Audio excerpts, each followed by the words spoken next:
How do you record, Wayne?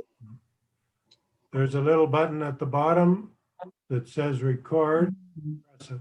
Oh, yeah. Pretty complicated. No, that's right there. Oh, great.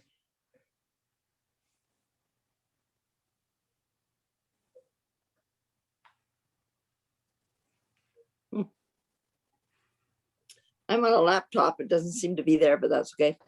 No worry. If you click your screen, does something pop up? If I click my what? Just click on the screen somewhere. Yeah. Things pop up everywhere.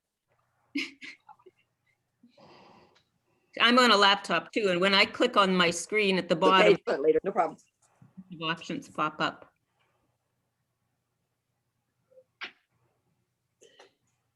Okay. But with this number of participants, we probably aren't going to have a really big problem managing discussion. Well, that's good. Can you hear me, Judy? Yes? Okay, that's good. Okay. You're better now, David. Yeah, much clearer. Okay, I did do those adjustments, so that was great that I What is that? learned Is that, something. is that a bottle of scotch or what's that? Adjustment, you mean? Oh, adjustments. Yeah. Sure.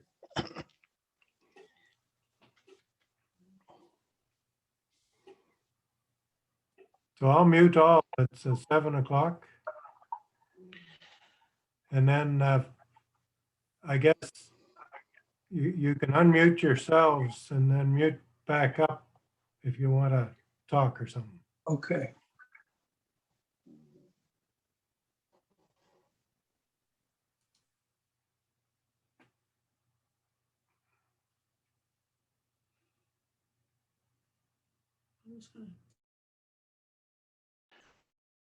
Okay, well, I guess we can get started then. I was asked to moderate this session, so the volume is okay? Yes, hopefully. Yeah, good, great. So I'm David McConkey. I think I know just about everyone, so that's good. So welcome tonight. We'll be talking about this is a long title, Caught Between Funding Requirements and Beneficiary Realities, How to Achieve Good Development Outcomes. And this evening is brought to you by the Marquis Project and People to People. And we're going to have two resource people, Susan Smith and David Gamey. Susan will go first, then David. And they will speak for 10 minutes each, and then we'll have an open discussion, and we'll hopefully wrap up by in 1 hour. So I'll be kind of watching the clock for that.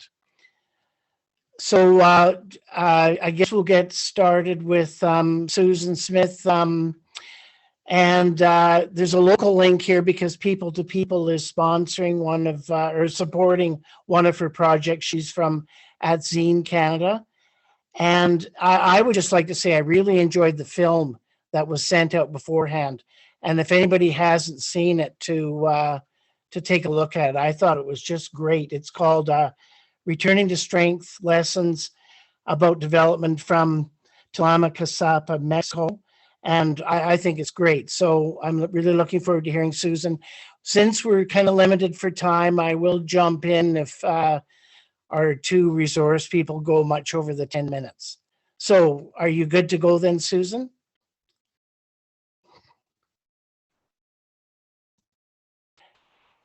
And you have to unmute yourself.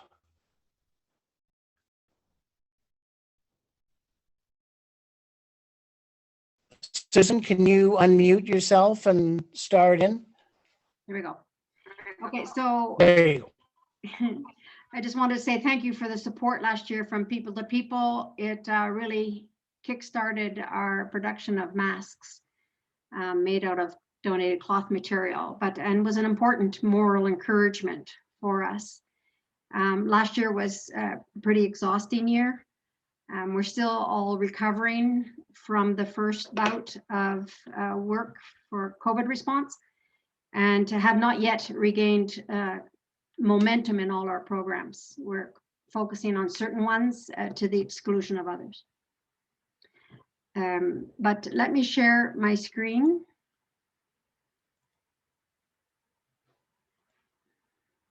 Tell me if you all can see it. Is that right? Yes? It's all good. Yes, looks good.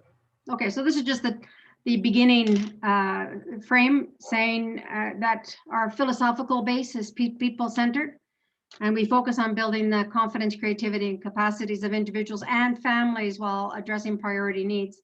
That what I wanted to do in this short series is just highlight certain concepts from the Returning to Strength video, and then kind of remind us what was in the video in terms of ideas about development. So this web of deprivation is something that I've adapted from and used many times since 1983. It was published by Robert Chambers. And for me, it captures what development in an oppressed setting consists of, and that is trying to acknowledge fully the poverty that exists, malnutrition and illness, the violence and insecurity, vulnerability of people, and their powerlessness, and recognize how these are interconnected. Without a grasp of this interconnectedness, then it's very easy to either dismiss people's efforts or fail to acknowledge how difficult their battle is to improve their life circumstances. Let's just leave it at that. And where are we going? So we go from a web of deprivation to a web of competencies. What are we working on? Is that individuals gain adequate skills, decision-making authority, critical analysis, sufficient resources, and then that inner power that's so critical to being able to use any of the other elements. What the Returning to Strength video shows is the movement that's required from deprivation to competencies. Again, these ones are interacted. Everyone moves forward at different points at different times. Each person has different needs or struggles to gain skills or to make authority, to make decisions. In Tlamakasapa, for example, one man in a group of women will speak and no one else will say anything. That's the power of the patriarchal society.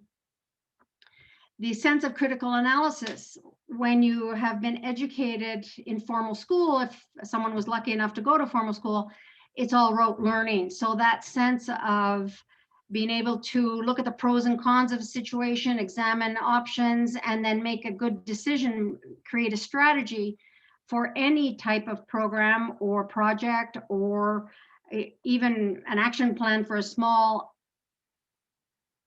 step forward, can be incredibly difficult. Now, I'm not saying people don't analyze their day-to-day lives, but if you're embedded in poverty and you're lacking these skills, then it's very difficult to move forward. So the video follows us through certain steps that are really important. The first being knowing the context. And of course, we're going to know deeper and broader factors about any place over time, but many projects are time limited, so that you've got 3 months, 6 months, 2 years, 3 years. And again, in a difficult setting like the one we work in, that context not only changes over time, the different factors that you have no control over can come to the forefront, while others, keep in the background. But knowing context and being able to follow it over a significant time period is really important. If you don't have that time, my suggestion is don't start. The process of building trust, that should go along the whole bottom there. It's something you start and have to keep working on. As different you interact with, as the organization and the program people interact with family members, and different institutions, government, etc., that building trust is so easy to lose it and lose it quickly. Bridge activities are introductory activities that form bridges between people. They help you know the context and they help you build trust. They have a beginning and an end. They're very short and they're engaging. So it's just providing a small opportunity to interact with people and allow them to know you, which is the important part. All of those elements, the know the context, build trust, create bridge activities, leads you to a diagnosis. Now, we were in the village for 3.5 years before we hit upon the toxicity problem with arsenic and lead.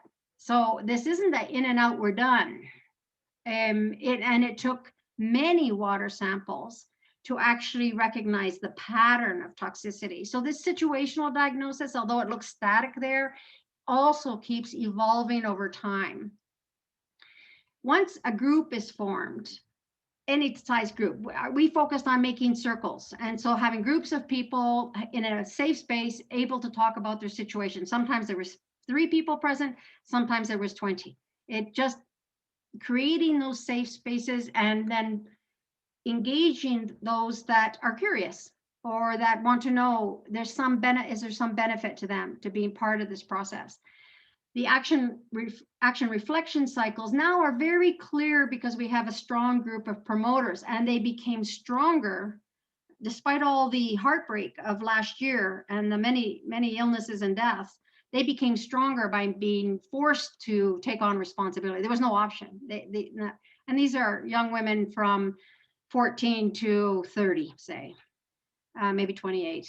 But that whole, act, reflect, and then learn from that and keep repeating that cycle iteratively leads to discovery about the self, discovery about the other, discovery about your context. And then you carry on, obviously adjusting your plan depending on what you've discovered. So this looks really easy. It looks really clean here, really simple. It's actually incredibly complex the longer you stick around and recognize the depth of the problem. This is also related to context, and it's not in the video, but I wanted to include it because of its importance, again, in an oppressed setting. If you're working with people who are already organized and they know what they're about, that's a whole different ballgame. We're talking about those that are trapped in acute poverty and with other difficulties, particularly a long-term emotional distress, the one in the middle there. So we can talk about the physical environment, we can talk about the social fabric, all the beliefs that people have, and this can happen, for any setting. When you start to look at what are people's life circumstances, the difficulty is most development organizations say, okay, I just want to focus on one thing. So I'm going to go to either malnourishment, or I'm going to go to birthing problems. I'm going to go to the low status of women, perhaps. And unless we recognize how these factors come together and influence people's life circumstances, we will give bad advice and our project will probably go down the drain in a very short period of time. That's my experience. Because the real work is in the middle, where we look at distress. What are the emotional traumas that people have experienced over a period of time, besides their physical body problems, all the illnesses and the exposures to toxins that take a toll over time? What's going on the inside? And if we look at that inner circle and we start to look really at what are the elements that cause emotional distress and therefore health problems, we start to recognize certain characteristics that, for me, comprise the real development. Where are we really working? What do we have to work on? What do we have to focus on? And here's building up the confidence. It sounds easy, but when we are looking at what the default is, the characteristics of oppressed people, that they are suffer with powerlessness, that they're easily manipulated. And I have found that to be very true. They play victim. That is the hardest one of all, when people see life doing to them rather than them in life, right? They feel helpless, dependent, the aggression, other people react with aggression, being very demanding, full of envy or resentment, anger. And all that cascades into certain behavior patterns that become the norm for a community living with these characteristics. Behavior patterns that do not serve them well over the long term. So this is where the real work is. This is not anything accomplished in a nanosecond or in and out, we're done type of attitude.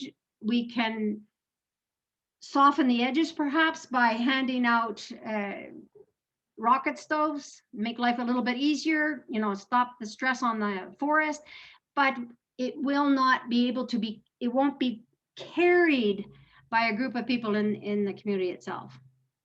And that's when we're looking at what is real development, is when people, it's an inside job, right? People themselves develop curiosity, they develop certain capacities, they develop an ability, a creativity to see life in a new way.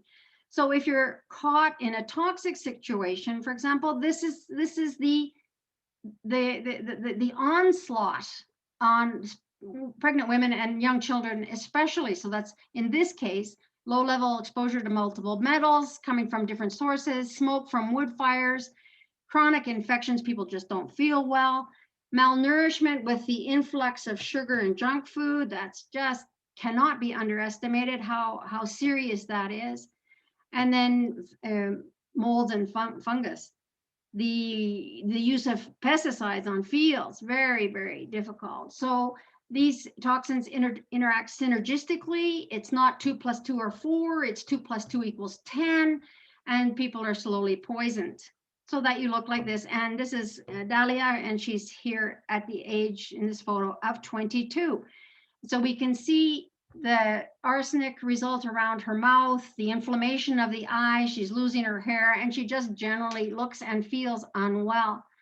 So this isn't something that was put together in 1 or 2 samplings of water, which is, the norm is that you take 2 samples of water per year, and that we would have missed it altogether and not developed the curiosity about, well, what else is happening in terms of the soil, the palm dyes, the toxic cooking pots. So I go back with that fill-in of context saying, okay, if we are looking at this, what looks like a simple process, can we, in a developmental sense, realize how much effort is involved over time, and stop pretending that development is easy, cheap, or short-term?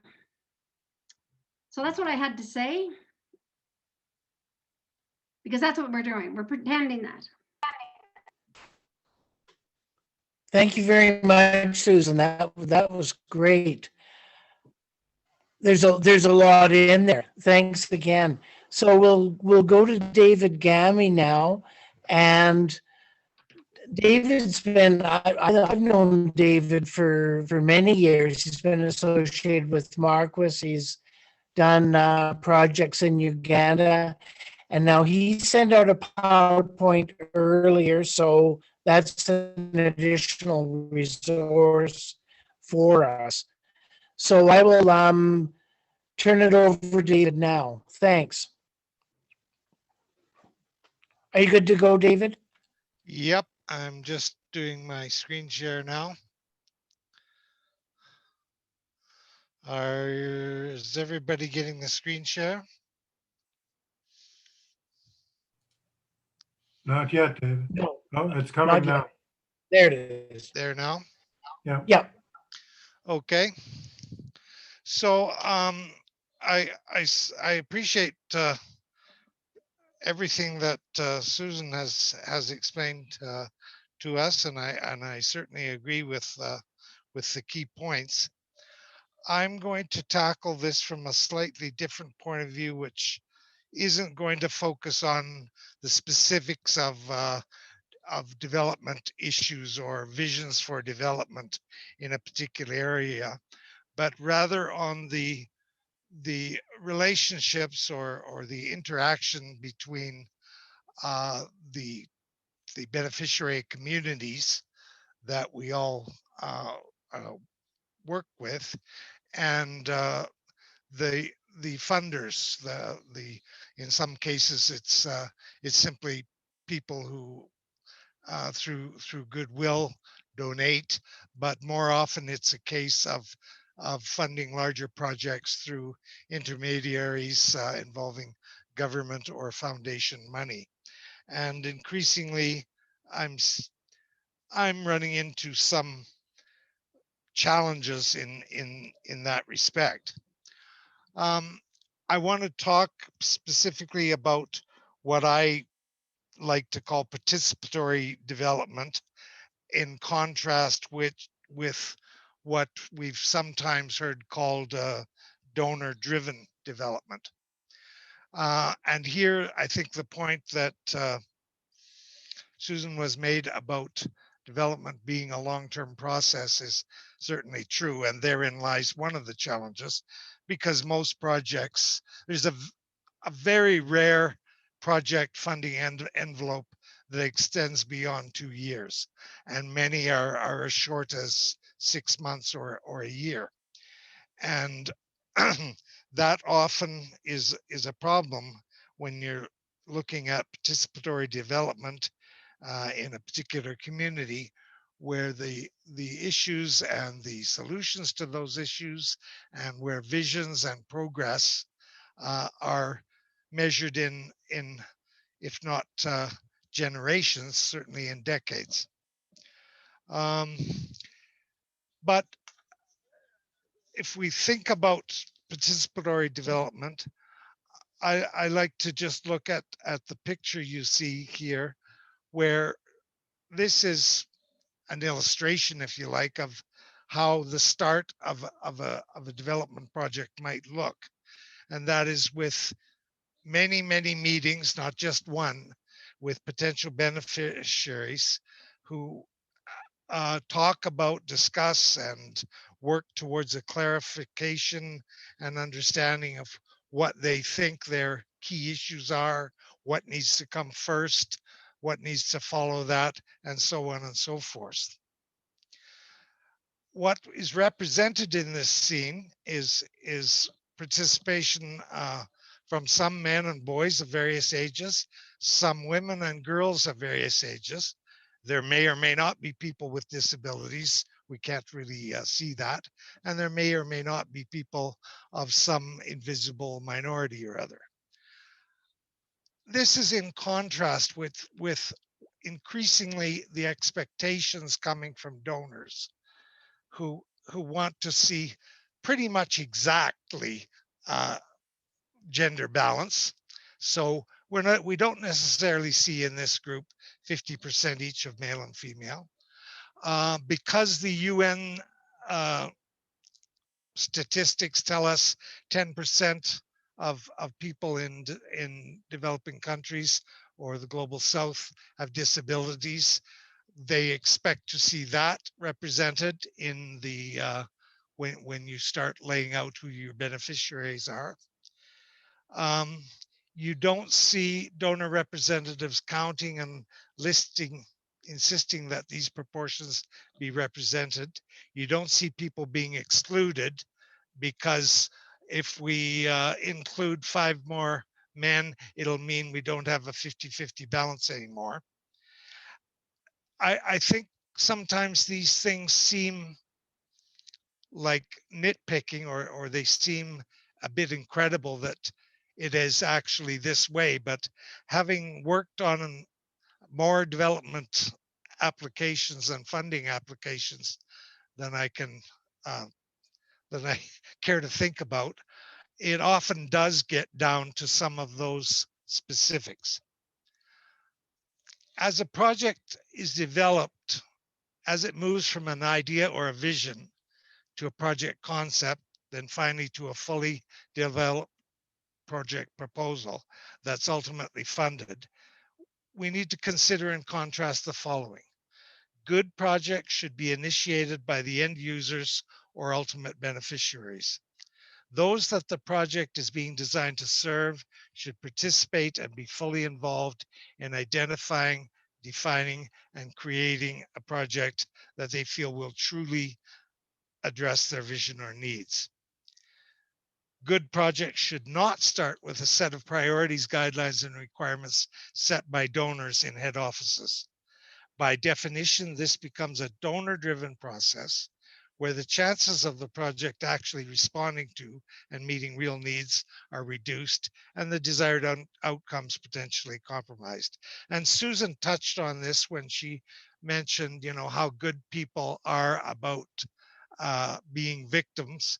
And in my experience, people are very, very good at figuring out what a particular donor wants to hear and then absolutely telling them that. And this is not a good formula for coming up with a project that's going to have sustainable impact that's meaningful. So things that I feel promote good development are listening to and thoroughly understanding the context of beneficiaries, something Susan also mentioned, demonstrating flexibility and openness to consider other approaches and tools preferred by the beneficiaries. Increasingly, over the last years, several of my colleagues that I've worked with for 30 years in Uganda indicated that they were finding the guidelines and rules and expectations of some of the funders we were trying to access and they used the word neo-colonialism, that their feeling was these funders believe that they have all the right answers, and if you want their money, then that's what you have to do. We can all get behind and support things like the Millennium Development Goals, and there's nothing wrong with any of those. But obviously you can't do everything all at once, and that's where I think there needs to be more attention paid and more credence given to what people in the field, what people who are in the communities we want to work with are telling us. Things that detract from good development are those lists of priorities and requirements that, as I suggested, simply promote applicants telling donors what they want to hear. Attitudes that donors always have the best tools and best analysis and way of proceeding. And again, the overriding expectation that if an implementing organization wants funding support, they must strictly meet all the requirements. And then this tendency, and this isn't just Canadian, of course, I've worked with British funders, French funders, Dutch funders. They all move through these cycles, I guess you might want to see, where the flavor of the year or the flavor of a particular government is that they think this is the most important place to focus, and that stays in place for a while and then it moves on. This one is an example of what I'm trying to illustrate, that most of the communities we work with understand disability, they understand inclusion, and they automatically do things to involve people that don't fit the bill. In this case, we're not talking about physical disability, we're talking about being young and short. But the solution was taken care of, and this kid wasn't excluded. He was involved in the processes and contributing his ideas. And this group didn't need Canadians telling them they have to do it that way in order to do it in a participatory, inclusive way. Here's another example. And if you don't count me in the background, this just happens to demonstrate pretty well gender balance. And again, this wasn't because it was made a requirement. It's because this group recognized that having good representation from men and women, boys and girls, is important to making the project a success. And they do it without being told they have to do it.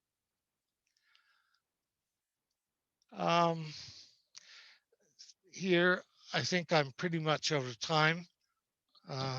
How's my time, David?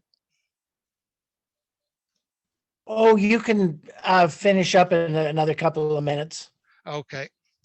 I think we've kind of covered most of that. A practical thing I've run into fairly recent, well, not recently, but in the last year. As many of you know, I ended up, I normally spend 2 or 3 months a year in Uganda, January, February to March or April. This year, Uganda very quickly shut down all land and air borders with very little notice. And I ended up being stranded there until August, so or October. So it was about 9 months there. And in that period of time, I worked on a number of project proposals for various different groups. Timing is a very practical issue that I run into, where a lot of the organizations we were applying to had like a 4 to 6 week cycle. So call for proposals and a 4 to 6 week deadline for when you had to submit either a full proposal or at least a concept note. And to me, I was finding that just about impossible to do in a way that was participatory, because the groups that we wanted to be involved in some of these projects, 4 to 6 weeks, it's just not possible to have any sort of participatory process in that limited time. So that left 1 or 2 people, and one of them being me, basically sitting down and writing a project proposal without what I would call a good process, and basically being forced to do that because of the funders' requirements. And when I complained several times that I didn't think 4 to 6 weeks was reasonable, I was just told, well, that's the way it is, and you should be able to do it all in 4 to 6 weeks. And if you can't, maybe this isn't a good fit for you. And that was the kinds of attitudes I felt I was up against. I'm not going to go through all of this. You can read this later if you like. What I was most interested in with this event was some discussion. So I hope we can move on to that now and have some more open exchange between us all about everyone's ideas on some of these points. Thank you. Thank you, David. And let's have an open discussion now. And as David mentioned, I'm sure that David and Susan would be happy to answer questions, but as David said, feel free to throw out any other comments or observations that you have, not necessarily questions to our speakers.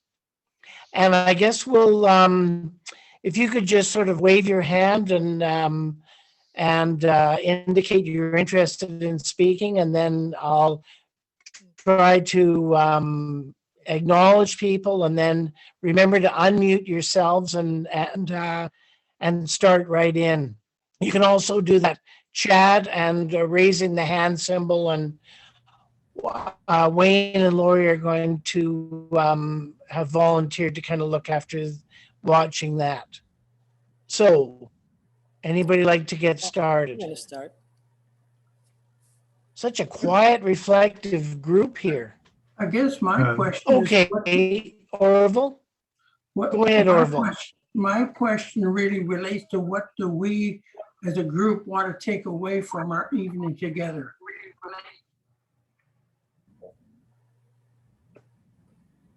Because there's so many possibilities and directions how we use our time. So what is the direction that we're after here?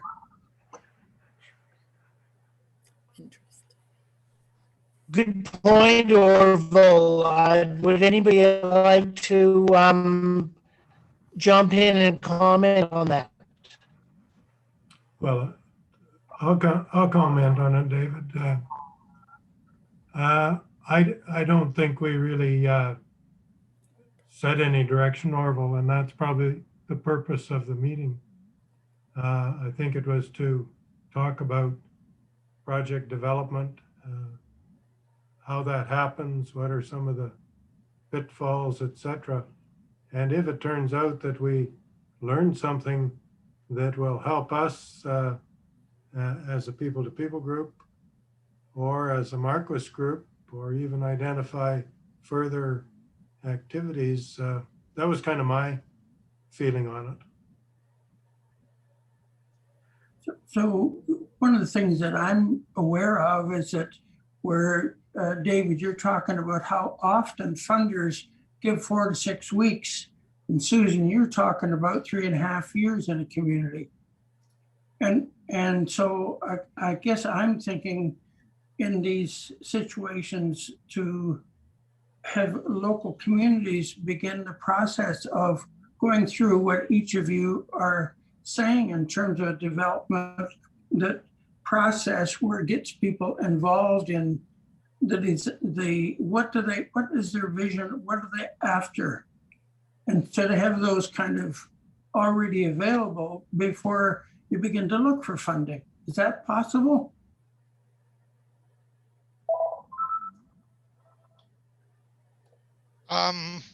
To some degree it is, but I guess, you know, what Susan was talking about with her 2 to 3 year period was, I think, and correct me if I'm wrong, Susan, I think you were talking about the duration of a project. What I was talking about was the time between a call for proposals. So a call for people to submit a proposal and when you had to have it done. And that's often a constriction. Does that help?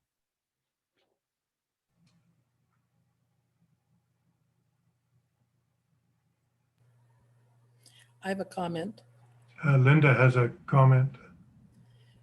Yeah, when I read your PowerPoint, David, I live alone. But if somebody was here, I would have been high-fiving them and saying, right on, because the frustrations of trying to fit their needs to our standards is like, I hadn't heard the term neo-colonialism, but I was just thinking plain old colonialism. Like, okay, we know what's right for you. You'll do this for us. Fast forward 100 years, we'll be saying, how stupid were they? How stupid were we? So thank you for just persevering. You must be so frustrated so much of the time, because I could just hear it. And even now as I talk about it, I feel my angst rising. So yeah, it was just good to read that, and that you were very, well, I thought blatant about it in a very nice way. So thank you for your honesty. I'm not often accused of doing things in a very nice way. Well, I don't know you well, so maybe this is the first indicator. I think one illustration of that is the whole area of gender, which of course no one questions that that's an important thing, important aspect that you have to look at. But what I'm finding from, and I'm going to pick on the Canadians because it's the ones I've been working with mostly, most recently, is they get very prescriptive about how you analyze gender issues, how you should approach gender issues. And they basically are saying, you need to do it this way. And I'm working with people in Uganda who've been working on gender issues professionally for 30 or 40 years, some of them. They know gender's important. They know how to work with it in their context. And for us to be trying to tell them, but you're doing it wrong, and you have to do it this way, I find myself really having struggles with that. Judy has a question. Yeah, I think in general, like getting back to Orville's question about what we wanted to come out of the evening, I think what we wanted was a general discussion about what would be a better way to work with funders. And I think David Gamey's presentation really highlighted what we wanted to take out of this discussion. I've seen the same thing, and I've worked with Linda Chegwin on developing proposals, even just for little proposals to people. And then I've worked with other organizations developing proposals for funding from MCIC.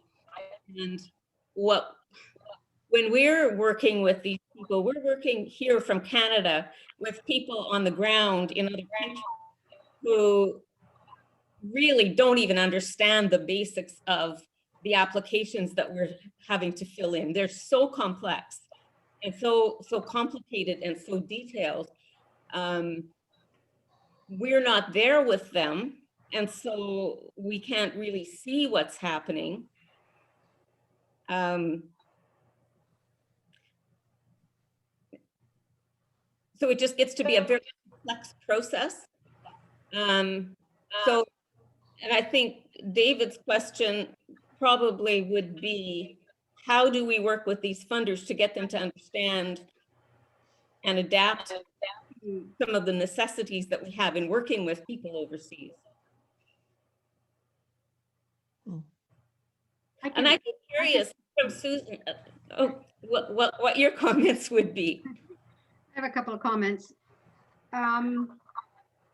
In terms of participation, my understanding of it, my experience in it, is that participation doesn't mean that everyone participates in everything. That's important. So there's a matching of what somebody's capacities are to the need at hand. In my role, I'm the only English speaker on our team, and we have some with some education. We have a lot of unskilled labor, and we have a lot of young women who are working as promoters and learning from life experience and some scholarships. So my role as an interpreter of funding requirements is important. But I wanted to make another point, which is grants are one source of money from an NGO perspective. And we've actually been working here 22 years. Hard for me to say that, but it's true. We work on a program basis with a couple of projects. So a program does not have a beginning and end like a project does, right? So a program is ongoing and evolving. We're a project, you've applied for money here generally, and it has a beginning and an end. But my experience with grants is that the competition is so fierce and the chances of gaining it, winning it, so low that we are forced to look for money in other ways. So we spread out and juggle these basically. So we're looking at grants, occasionally individual donations, that's building up a personal relationship with a donor base, individuals who are much more flexible about how money is spent and say, you are a trusted partner, you are a trusted spender of the money that I am donating. So we develop that type of relationship with individuals. Then there's folks who have legacy. Either they want to sell shares, get rid of shares, they want to donate shares, or they include the NGO in their will. And another source is income generation. And we're working all of those across the board in order to survive. Because our experience in grant applications, again, it can vary from 3 to 6%. This is my estimate. 3 to 6% chance of winning, because grant applications put good people in competition with each other. That's a problem. And so we're constantly in competition, and we must acknowledge that donors have to have some criteria for selection of where the money's going, or they'll be criticized for misspending. So there's a balance there. I recognize the grantors difficulty, the grantor, difficulty in choosing. And I work on the side too. I'm a volunteer full-time director, but I work on the side as a consultant, usually doing evaluations of multi-million-dollar projects in the health sector. And so I see the criteria that the donor sets up. I also see the leeway that they have for interpretation of what's being reported. I get that. I see the need for criteria. I also see the need for greater flexibility, and I think this is what we need to push for as trusted partners, so that donors will say, you have demonstrated good work. You have shown yourself to be credible. You have shown yourself to be transparent. And we will allocate you a certain amount of money that you will decide how it is spent. That's a trusted partner relationship. The difficulty is that the critique that donors come under, I mean, look at the whole me-to-we thing that just happened. The other thing we've run into in Mexico in terms of grants is the rising up of a class of people who act as intermediaries and who indeed have an inside track with the grantors, and unless you pay them and are willing to hand over 15% to 30% of the actual amount of the grant, you better not go there unless you're willing to do that, because then suddenly you've got to show official receipts for, you know, a missing 20% of the money.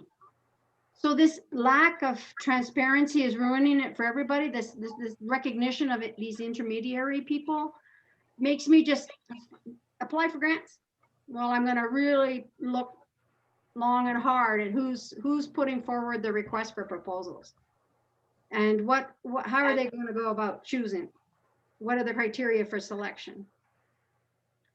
I calculated with the Canada Fund in the Mexican embassy, the Canadian embassy in Mexico, and we applied and weren't chosen.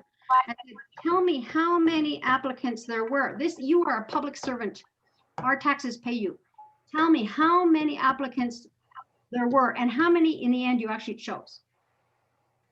So I can have a rough idea of what percentage chance we had in the beginning. It was so low, it was pathetic, like 3%. There were so many people bidding for a very limited pot of money, all of them doing reasonably decent work.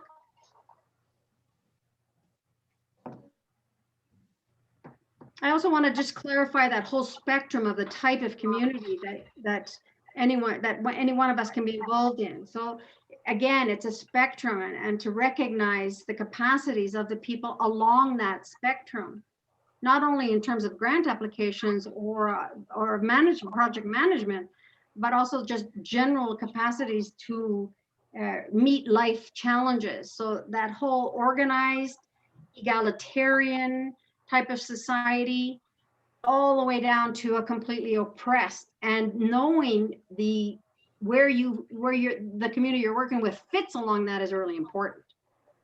So how much you can draw from their experiences in order to design any type of project. Sorry, I kind of went on about that, but those are several points I wanted to make.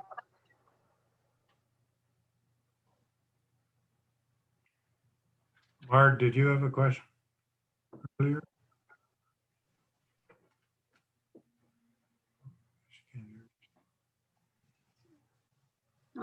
Margaret, you have to unmute Margaret.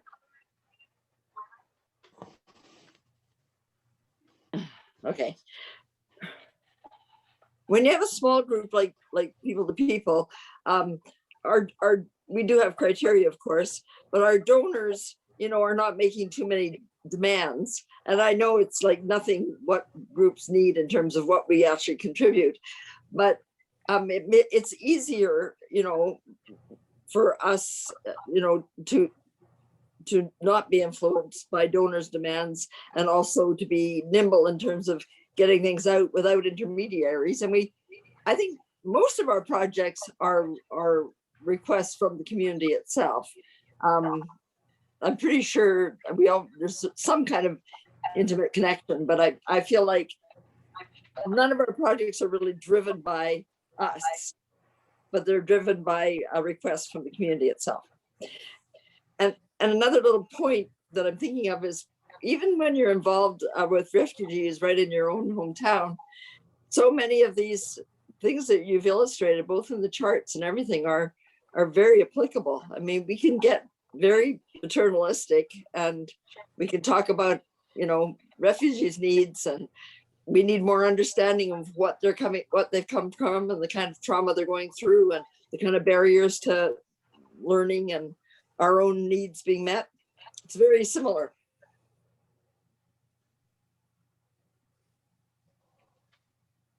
I'm done.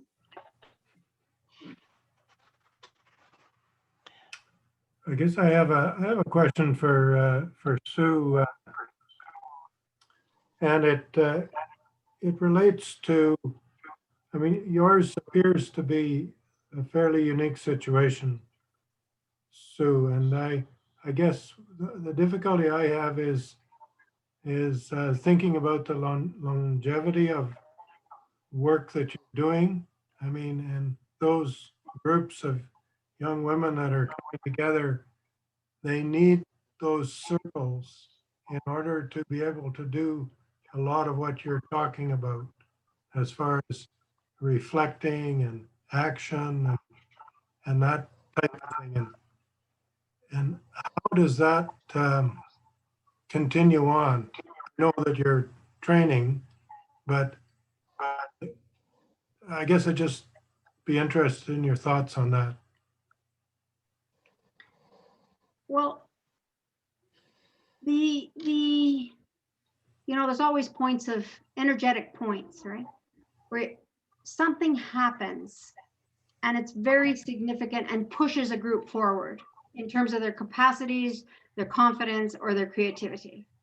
And that happened with COVID in our group.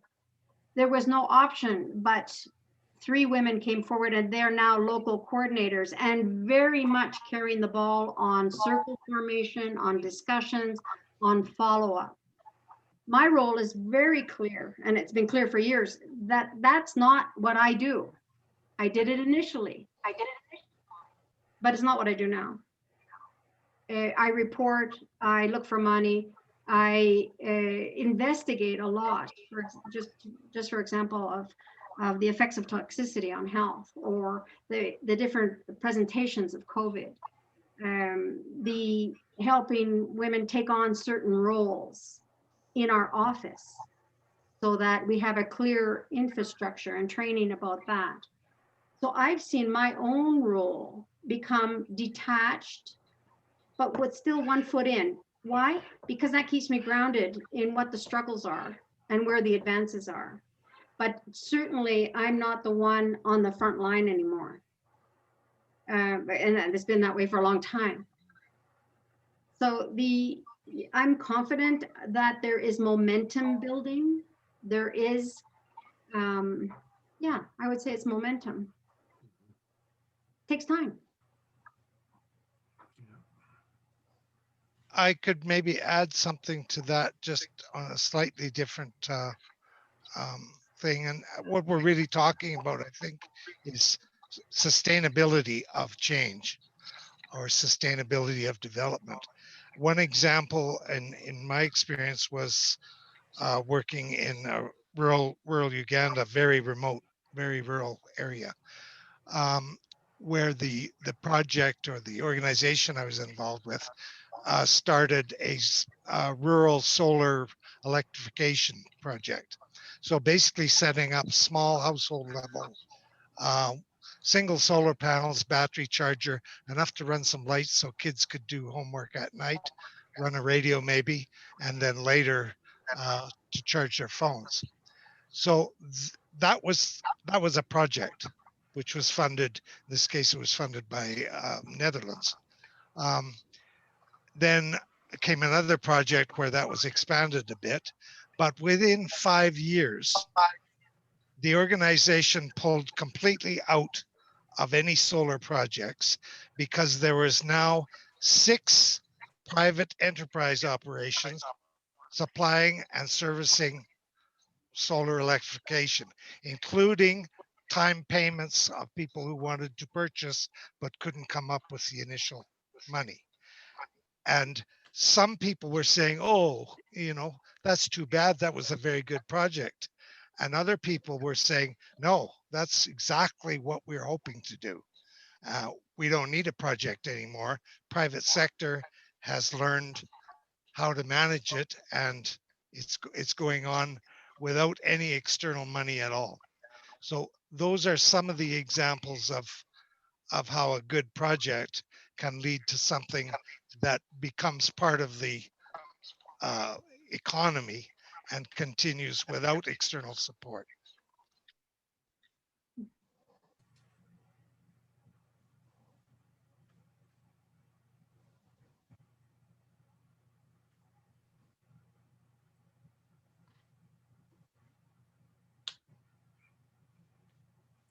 Zach, I think is waving.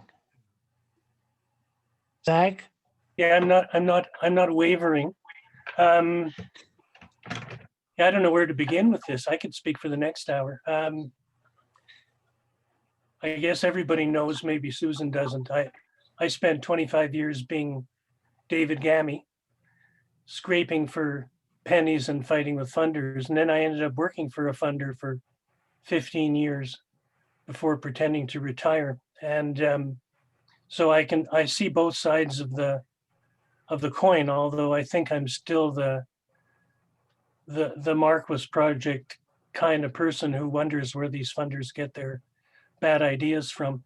I wanted to respond to Orville in terms of what Marquis hopes to get out of this. And I think, as people know, back in the mid 90s, we were a pretty large organization for Manitoba, and then had all of our funding, 100% of it disappear. But we're still going. But I think we are concerned about the fact that we hope that organizations that are small and vigorous, like People to People and Marquis, will be able to continue into the future. So we're hoping that these kinds of evenings might not keep us involved only, but we hope pick up some new people that want to keep the ball rolling when we're gone. Excuse me. So that's probably the sort of motivation for us for an evening like this. And I know we're running out of time, so I'll just say that in my experience working for, I suppose, one of the bad guys in some ways, but one of the good guys too, in MCIC in Winnipeg, and I was in charge of, or a key person in the funding of international projects with our funding for most of the time that I was there. It was really frustrating because the people who make those decisions don't necessarily have, as David pointed out, don't necessarily have as much experience in development as the people who submit the proposals. So there's really a disconnect between the people making decisions on projects, who hardly ever leave their desks. They not only don't know Mexico or Uganda or other countries, but they actually don't even know the people who are applying in Manitoba for the money that they want to use overseas. So people are chained to their desks. People don't stay in their jobs very long because they don't get paid very well. So people are in a job like the job at MCIC, the couple of positions funding projects, people are in those jobs for 2 years, 3 years at most. And then they move on and go back to school or have a family or look for better pay or whatever it might be, move to a bigger city. They don't have a background in sort of community development or, the kind of thing that Susan has in the video or that some of the rest of us maybe have experienced. So one of the things we need to do is find ways to educate and rally those people to be more sensitive to these issues. The other thing is, and the last thing I'll say is that people are following the money. So the revolution is not going to be funded by government, no matter what revolution and no matter which government. So, people are just doing their jobs. They're dispersing money. They're not necessarily thinking about deep philosophical or political issues. So we maybe have a role, and maybe that's something that Orville is getting at. Can we begin to, as organizations, to reach out to those people? For people to people, I think you guys have decided not to chase government funds or big foundations. Marquis went the other direction. Anyway, I'll stop there because I could talk for an hour, but this has been a fascinating conversation.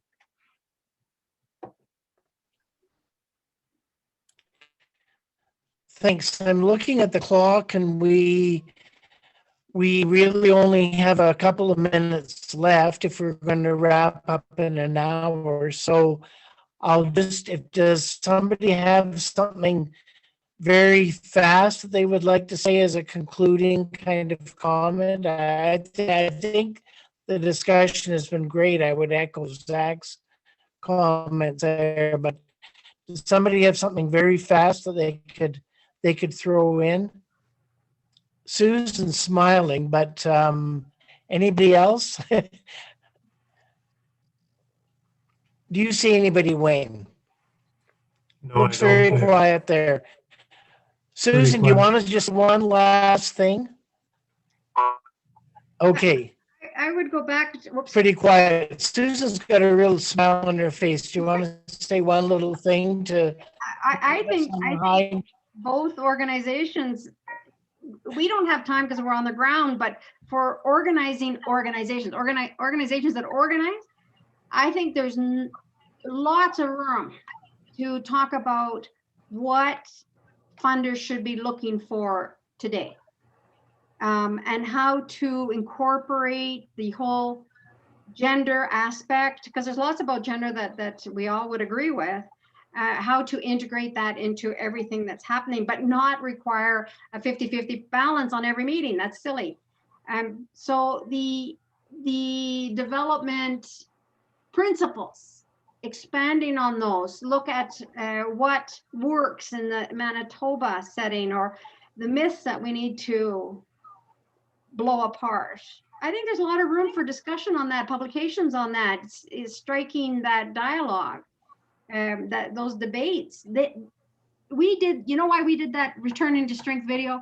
Because I wanted to resurrect the language that I experienced, and it was so important. It was to my own development, the language we learned in the 70s, before we went down this technological road, thinking that technology is going to save us. It's not. We gotta get at the heart of the matter, which is our hearts. And connecting our hearts, our hands, and our minds. It's like, but that was a huge motivator for that video. I say, God, I'm just so tired of everybody talking about technology or Zoom or whatever. It's like, it's not going to save us. And I think that type of debate is worthwhile, really tearing it apart and say, well, if we don't want to go down that technology road and think that there's quick fix and everything, then what do we want? What do we believe in? What principles will we follow? I forgot this was being recorded. Dang. Sorry, Wayne. It's like Well, as usual, you're shy.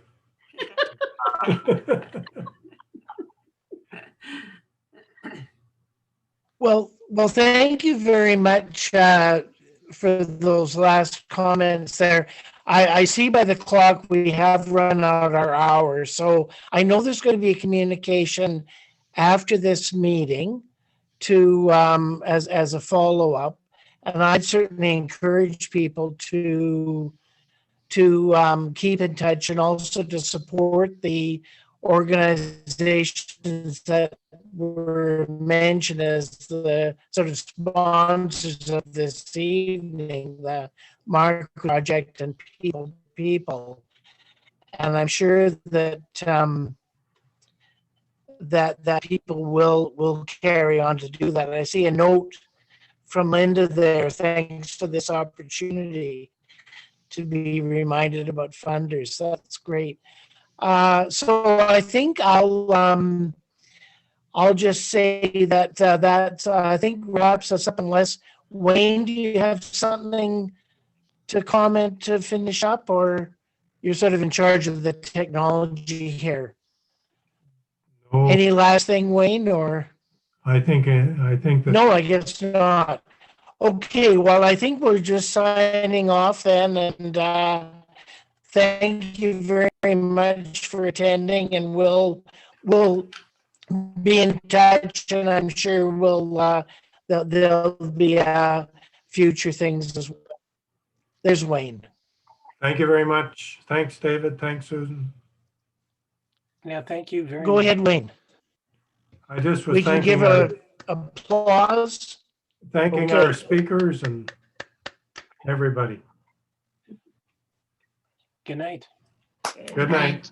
Okay, thank you. That was very good. Thanks again. See ya.